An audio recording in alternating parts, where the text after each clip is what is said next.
Hi విను. పిల్లి అడ్డం వస్తే అది అపశకునం అని నమ్మేవాళ్ళు చాలామంది ఉంటారు. ఇదే నమ్ముతాం. కాకపోతే ఆ పిల్లే మన ప్రాణాలను కాపాడుతుందంటే నమ్మగలరా? ఈ వీడియో దాని మీద బేస్ చేసుకొని 1933లో పర్సీ షో అనే ఒక ఆయన కార్ డ్రైవ్ చేస్తూ వెళ్తున్నారు. కటిక చీకటి 1933. ఆ చీకటిలో ఆయన వెళ్తూ ఉండగా ఏంటంటే ఒక టర్నింగ్ దగ్గర ఒక 2 రిఫ్లెక్టర్స్ లాగా పిల్లి కళ్ళు కనిపించినాయి. ఆ రిఫ్లెక్షన్ ఏంటి అని చెప్పి చూసి ఆయన కార్ బ్రేక్ చేశారు. బ్రేక్ చేయడం ఆయన లక్. ఏంటంటే అది స్టీప్ కర్వ్. ఆ కర్వ్ దగ్గర ఏంటంటే రిటెన్షన్ వాల్ మీద ఈ పిల్లి కూర్చొని ఉందన్నమాట. సో ఆ పిల్లిగాని అక్కడ లేకపోతే ఆ పర్సీ షో అనే ఆయన అక్కడ చనిపోవలసింది. సో ఆయన ఏం చేశారు, దాని గురించి తీవ్రంగా ఆలోచించారు. ఏంటి ఇది బాగుంది కదా, నైట్లో రిఫ్లెక్ట్ అవుతుంది, ఎలక్ట్రిసిటీ లేకుండా ఒక లైట్ రిఫ్లెక్ట్ అవ్వడం మంచిదే కదా, రోడ్డు మీద సేఫ్టీ ఉంటుంది కదా అని చెప్పి ఆయన ఏం చేశారంటే రబ్బర్ ప్యాడ్ తీసుకొని దానికి 2 రిఫ్లెక్టర్స్ పెట్టడం మొదలుపెట్టారు. దాన్ని క్యాట్స్ ఐ అని చెప్పి పేరు పెట్టి ఆ ఒక ప్రోడక్ట్ని ఆయన 2 years తర్వాత ఇంట్రడ్యూస్ చేసి రోడ్స్ మీద పెట్టడం జరిగింది.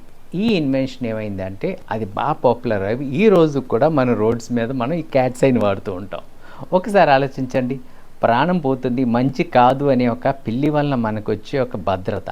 అదేవిధంగా ఇంకొక యాంగిల్లో చూసినట్లయితే ఎన్నో ప్రాణాలు కాపాడు ఉంటుంది కదా ఈ క్యాట్స్ ఐ, ఇంక్లూడింగ్ మనకు కూడా. నైట్ విజన్, కార్ డ్రైవింగ్లోనో బైక్ డ్రైవింగ్లో మనకి విజన్ చూపించి ఆ రోడ్ లేన్ చూపించిన ఒక మంచి ఇన్వెన్షన్ కదండి.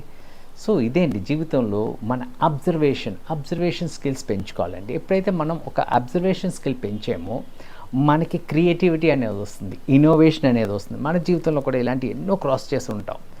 కానీ అవకాశం నాకు దొరకట్లేదు, నాకు ఆపర్చునిటీ లేదు, నేను ఇంతే అనుకున్న వాళ్ళకి నేను చెప్పేది ఏంటంటే మన జీవితంలో ప్రతి మూమెంట్ని అబ్జర్వ్ చేయండి. మీరు అబ్జర్వ్ చేసినట్లయితే ఏమవుతుందంటే మీకు ఆపర్చునిటీస్ వస్తాయి, మీకు డెవలప్మెంట్ ఛాన్సెస్ వస్తాయి, మీకు మంచి స్టార్టప్ లేకపోతే బిజినెస్ లేకపోతే మీ యొక్క రంగంలో మీరు అభివృద్ధి చెందడానికి మంచి ఆస్కారం. అబ్జర్వేషన్ స్కిల్స్ పెంచుకోండి.